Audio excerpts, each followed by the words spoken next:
morning, Batangas! Ayan yung taal. Ay, saan hindi makita? Ayan na. Morning, Batangas! Hoy! Hello everyone! Kung napawaw na ang mga mata nyo sa mga nakita nyong magandang videos kanina, tara samahan nyo akong i-explore ang Baywin. At dito nga kami nag-spend ng weekend para sa celebration ng birthday ng pinsan namin. And sasalubungin ka talaga ng ganito kagandang view. At hindi na talaga ako nagtaka kung bakit trending itong resort na to. Sobrang ganda pala naman talaga. And FYI ha, kabubukas lang nito last summer and fully booked siya araw-araw. Tara, samahan niyo ako, ililibot ko kayo dito. They have 2 casita room, casita pen, and casita fel. Tignan nyo naman, sa labas pa lang, aesthetic na, ang ganda. Nakikita nyo ba yan? Nagmo-moist na sa sobrang lamig. Ang lamig sa loob ng mga rooms. Each room has 2 bunk beds, kaya talagang ma-accommodate kayo kahit marami pa kayo sa isang room. Look at that interior, para na kayo nasa hotel.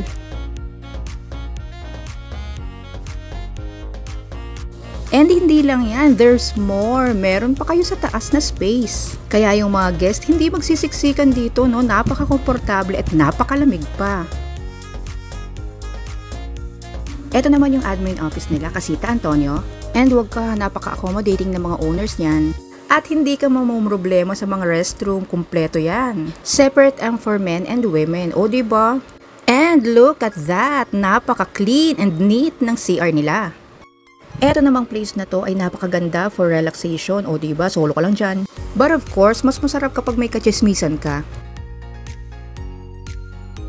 Dito naman yung function area nila. Kung meron kayong family celebration, company meeting, or anything, may billiard table din sila, kaya mag-e-enjoy talaga kayo. Tara, baba naman tayo syempre sa favorite place ng lahat. Dito talaga kayo mag-uumpukan dahil nandito yung kainan. Meron sila ditong long dining table at kumpleto lahat ng mga kitchen utensils nila ha. Meron ding kitchen sink and faucet. Maayos at malakas ang water supply nila. Kaya wala ka na talagang poproblemahin. Sarili mo na lang ang iisipin mo. All you have to do is to relax and unwind.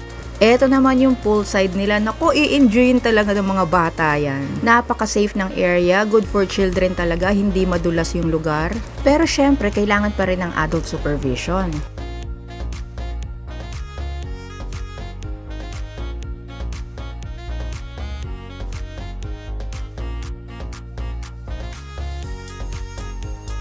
Of course, only video okay.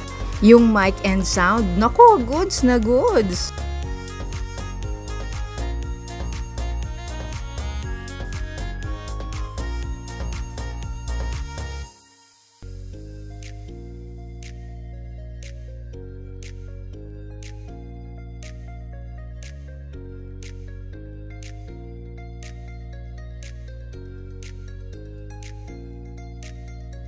At ganito naman ang itsura ng Baywinds kapag evening na. Tignan nyo naman kung gaano kaliwanag kahit gabi na.